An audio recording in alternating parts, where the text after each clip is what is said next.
The Bard in Dungeons & Dragons can be many things: a con artist, a compassionate healer, a storyteller that provides momentary relief to the hardships of life, a rakish pirate captain who charmed his way to the top, and even a battle-hardened leader skilled in boosting the morale of his soldiers. Regardless of the type of Bard you play, one thing Bards share in common is that they are jacks of all trades that usually find their way to the center of attention, for better or worse. Bards start off the game with a D8 for their hit points, which is towards the lower end, so typically this will lean more towards characters that try to keep their distance from heavy hitters in combat. Starting at level 1, we grab our two main class abilities, Spellcasting and Bardic Inspiration.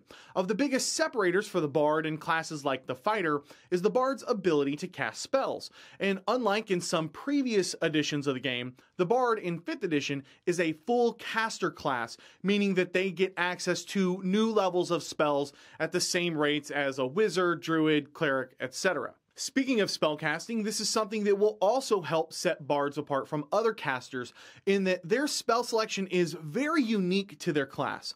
The bard's spell list echoes the overall theme of the class in that they are jacks of all trades. They have a solid selection of arcane spells like invisibility, power word kill, polymorph, and so on, but they also get some divine spells like healing word and mass cure wounds, as well as a few bard only spells like vicious mockery, dissonant whispers, and power word heal. The bard's spellcasting ability is charisma, so the higher charisma modifier you have, the easier it will be to hit your opponents with spell attacks, and the harder it will be for them to resist your spells like Charm Monster. So I'd recommend either having your highest or at least your second highest ability score be charisma. Bardic Inspiration is a great support ability that will help bolster your allies on your adventures. As a bonus action, you can use your inspiring words to grant an ally one Bardic Inspiration dice, a d6 at level 1, that they can use to add to any ability check, attack roll, or saving throw. And yes, that does work with death saving throws. As you level, the dice grows in size all the way to a d12 by 15th level. At level 2, you pick up Jack of All Trades and Song of Rest. Jack of All Trades lets you add half your proficiency to any skill that you are not already proficient with. And Song of Rest lets you soothe the party with sweet, sweet lullabies to let them heal even more when they get some shut-eye after a hard day of slaughtering countless monsters in their own homes. Starting at level 3, the Bard snags Expertise, allowing them to boost their proficiency in 2 skills even further.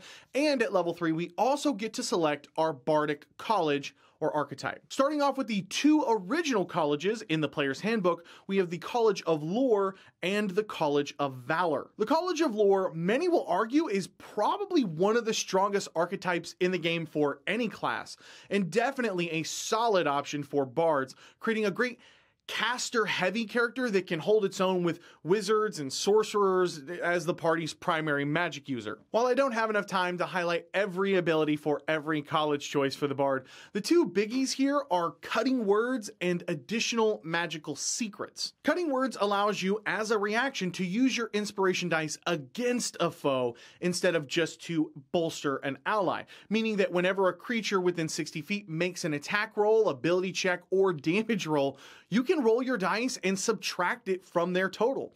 Typically, you'll want to use this on attack rolls, but there will be times when just reducing damage makes more sense. But the biggest reason to take the College of Lore is for their level 6 ability, Additional Magical Secrets.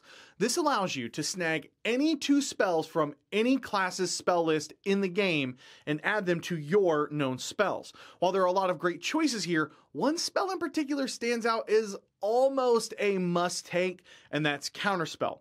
Not only is Counterspell on its own already one of the best spells in the game, but it also synergizes with the Bard in a very unique way that allows the Bard to add its Jack of All Trades ability to the check when attempting to counterspell a spell of 4th level or higher, making it the best counterspeller, if you will, in the game. And just for fun, some other really great spells to consider taking with Magical Secrets at level 6 include Spirit Guardians, Haste, Fireball, Revivify, and Mass Healing Word.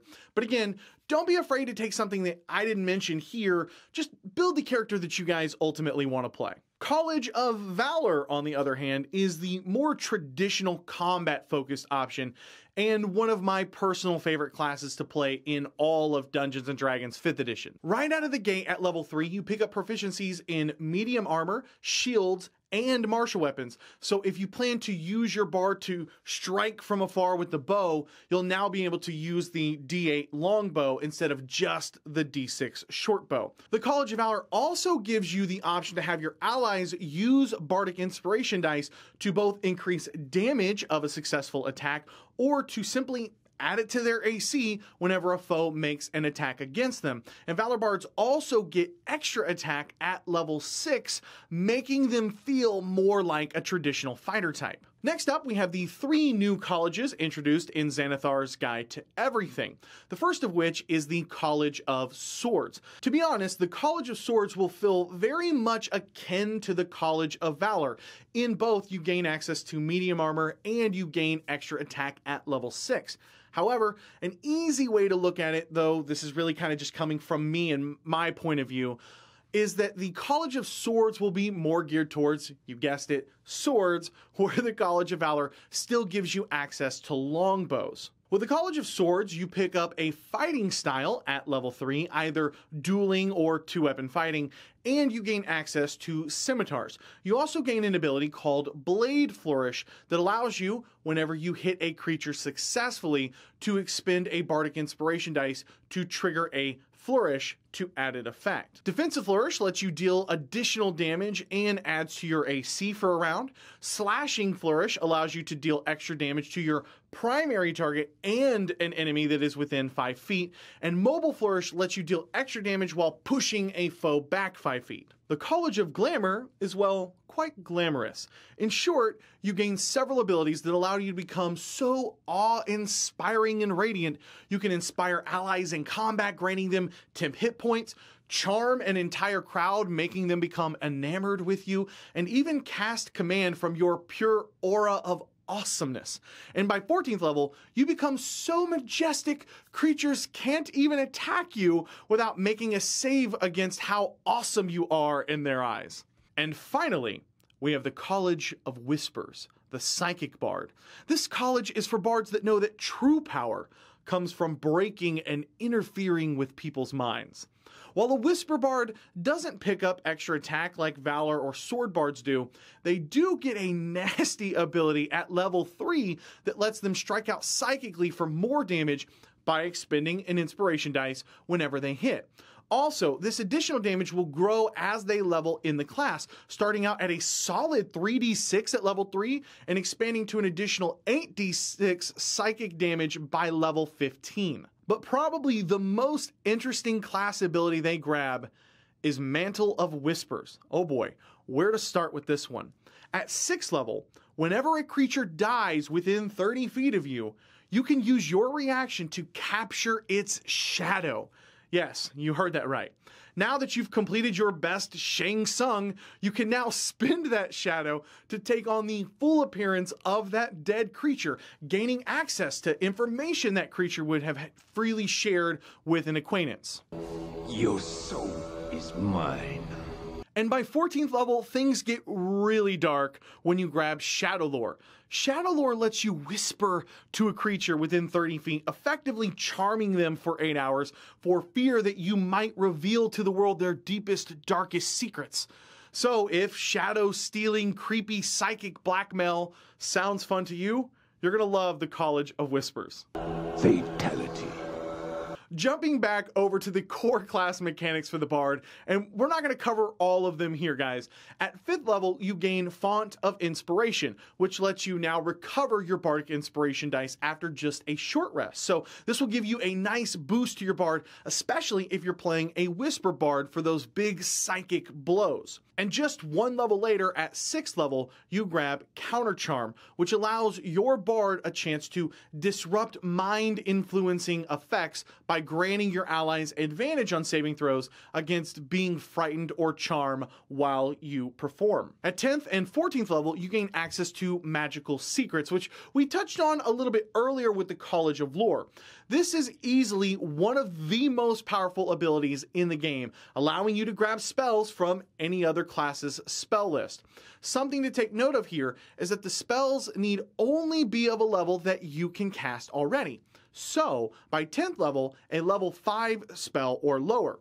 This is really interesting because when we look at classes like the Ranger and Paladin who don't get 5th level spells until much higher levels, we still gain access to those spells, which are obviously balanced for those higher level characters. To be honest, the only spell that fits that description and really stands out as maybe being a little overpowered at level 10 is Swift Quiver, which I've talked about before here on the channel. This will allow you to fire off 2 additional arrows as a bonus action.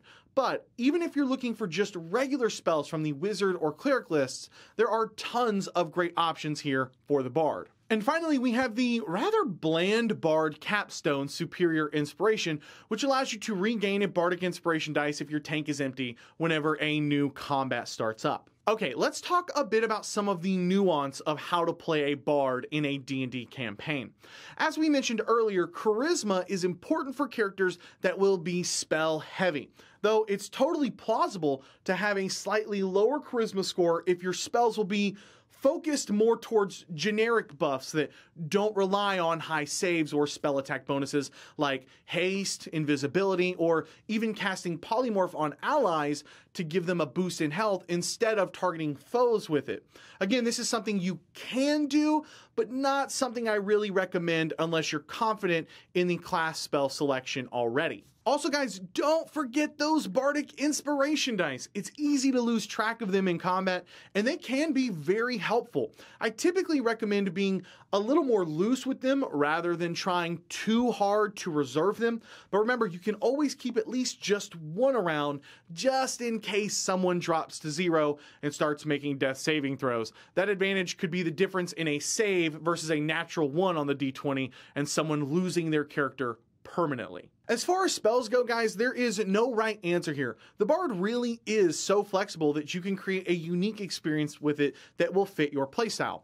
The one spell that I pretty much take instantly is Healing Word. While I've gone on the record that this is arguably one of the best spells in the game, considering you get it at level 1, even those who disagree with me will probably concede that it is at worst a very good spell and a solid choice for newer players. If you do take it, I suggest you keep just one in your back pocket in case the party's cleric goes down, which can start a chain reaction and turn tides pretty quickly in combat against you.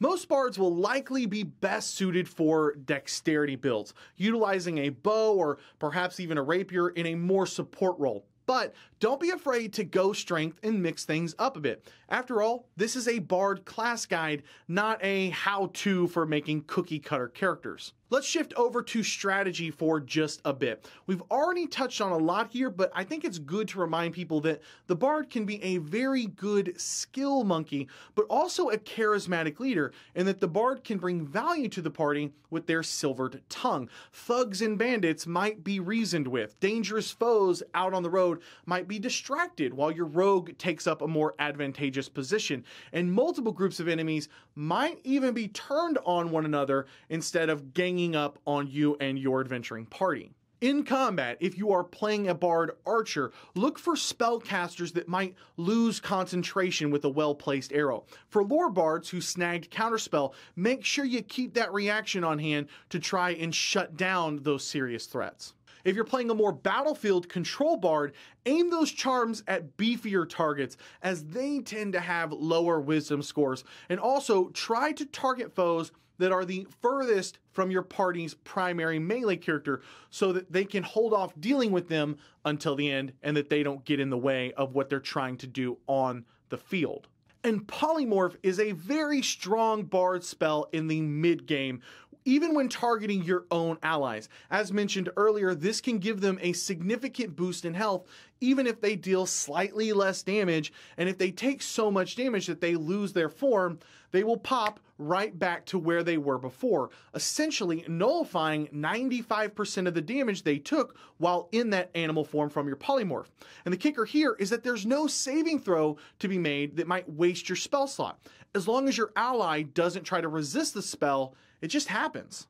I want to give a huge shout out to all of the kick-ass patrons over at WelcomeAdventures.com. Guys, if you like what I do here, you want to support more content like this, WelcomeAdventures.com is a great way to support the channel and pick up some exclusive rewards for yourself. So head over to WelcomeAdventures.com and check it out. If this is your first time here and you love role-playing games as much as I do, I'd love to have you subscribe. Every week I put out new videos on GM tips, player tips, tutorials, and more. So if that sounds like something you might be interested in, just hit that subscribe button down below and come join us. Thank you guys so much for watching. My name is Cody, and may your games be filled with awesome memories and even better friends. I'll catch you guys next time. Yeah.